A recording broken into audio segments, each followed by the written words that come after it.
ನೋಡಿ, ಆಡಳಿತ ಪಕ್ಷ ಇರ್ಬೋದು, ವಿರೋಧ ಪಕ್ಷ ಇರ್ಬೋದು, ಮಾನ್ಯ ಶಾಸಕರಿರ್ಬೋದು, ಮಂತ್ರಿಗಳಿರ್ಬೋದು, ನನ್ನನ್ನು ಹಿಡ್ಕೊಂಡು ನಾವು ಕಿತ್ತೂರು ಕರ್ನಾಟಕ ಭಾಗದ ಒಂದು ಏಳ್ಗೆ ಆಗಲಿ, ಒಂದು ಬೆಳವಣಿಗೆ ಆಗಲಿ, ಅಭಿವೃದ್ಧಿ ಆಗಲಿ ಅಂತ ನಾವು ವಿಚಾರವನ್ನು ಮಾಡುವಂಥ ಹೊತ್ತಿನಲ್ಲಿ ಎಲ್ಲರಿಗೂ ಜವಾಬ್ದಾರಿ ಇದೆ.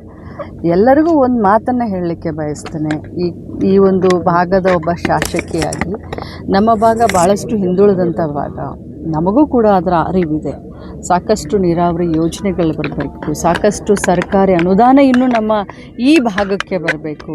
ಸೊ ಅದಕ್ಕೋಸ್ಕರ ನಿಮ್ಮ ರಾಜಕಾರಣ ಪಕ್ಕಕ್ಕಿಟ್ಟುಕೊಂಡು, ನನ್ನನ್ನು ಹಿಡ್ಕೊಂಡು ಮಾತಾಡ್ತಾ ಇದ್ದೀನಿ, ರಾಜಕಾರಣವನ್ನು ಪಕ್ಕಕ್ಕಿಟ್ಕೊಂಡು ಈ ಭಾಗದ ಕಿತ್ತೂರು ಕರ್ನಾಟಕದ ಅಭಿವೃದ್ಧಿಯ ಪರವಾದಂಥ ಚಿಂತನೆಯನ್ನು ಬರುವಂಥ 10 ದಿನ ದಯಮಾಡಿ ಎಲ್ಲರೂ ಮಾಡಿ ಅಂತ ನಾನು ಮನವಿ. ಈಗ ಉತ್ತರ ಕರ್ನಾಟಕಕ್ಕೆ ಪ್ರತ್ಯೇಕ ಬಜೆಟ್ ಮಂಡಿಸಬೇಕು ಅಂತೇಳಿ, ಧ್ವನಿ ಎತ್ತಬೇಕು ಅಂತೇಳಿ ತಮ್ಮೆಲ್ಲರ ಮೇಲೆ ಒತ್ತಾಯ ಮಾಡ್ತಾ ಇದ್ದಾರೆ ಹೋರಾಟಗಾರರು.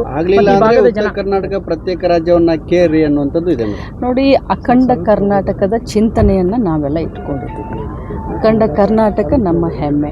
ಇಲ್ಲಿ ಉತ್ತರ ಕರ್ನಾಟಕ, ದಕ್ಷಿಣ ಕರ್ನಾಟಕ ಅನ್ನುವಂಥ ಪ್ರಶ್ನೆನೇ ಬರೋದಿಲ್ಲ, ಮಾತು ಕೂಡ ಸರಿಯಲ್ಲ. ನಾನು ಹೇಳೋದಿಷ್ಟೇ, ಕಿತ್ತೂರು ಕರ್ನಾಟಕದ ಅಭಿವೃದ್ಧಿ ಕಡೆ ಎಲ್ಲರೂ ಸೇರ್ಕೊಂಡು ಕೈ ಜೋಡಿಸೋಣ, ಗಮನ ಪ್ರತ್ಯೇಕ ಬಜೆಟ್ ಸುವರ್ಣ ವಿಧಾನಸೌಧಕ್ಕೆ ಬಿಜೆಪಿ ಮುತ್ತಿಗೆ ಹಾಕೋರಿಗೆ ಕರೆ ಕೊಟ್ಟಿದ್ದಾರೆ. 20,000 ಜನ ರೈತರನ್ನು ಸೇರಿಸಿ ರೈತ ವಿರೋಧಿ ಸರ್ಕಾರ ಅಂತೇಳಿ ಒಂದು ಪ್ರತಿಭಟನೆ ಮಾಡೋಕೆ ಮುಂದಾಗಿರ್ತಕ್ಕಂಥದ್ದು.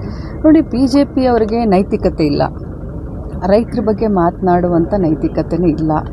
11 ತಿಂಗಳು ಡೆಲ್ಲಿಯಲ್ಲಿ ರೈತರ ಹೋರಾಟ ಆಯಿತು.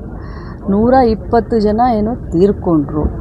ಅವರ ಹೋಮ್ ಮಿನಿಸ್ಟ್ರ್ ಮಗನೇ, ಆ ಪಕ್ಷದ ಹೋಮ್ ಮಿನಿಸ್ಟ್ರ್ ಮಗನೇ ರೈತರ ಮೇಲೆ ಗಾಡಿಯನ್ನು ಹತ್ಸ್ಕೊಂಡು ಹೋಗೋದು, ರೈತರು ಸತ್ತಿದ್ದು, ರೈತರ ಹೋರಾಟವನ್ನು ಹತ್ತಿಕ್ಕಲು ಏನೆಲ್ಲ ಕಸರತ್ತನ್ನು ಮಾಡಿದ್ರು, ಅದನ್ನು ಮಾಧ್ಯಮದವ್ರು ನೀವೇ ಸಹೋದರಗಳು ನಮಗೆ ತೋರಿಸಿದ್ದೀರಾ.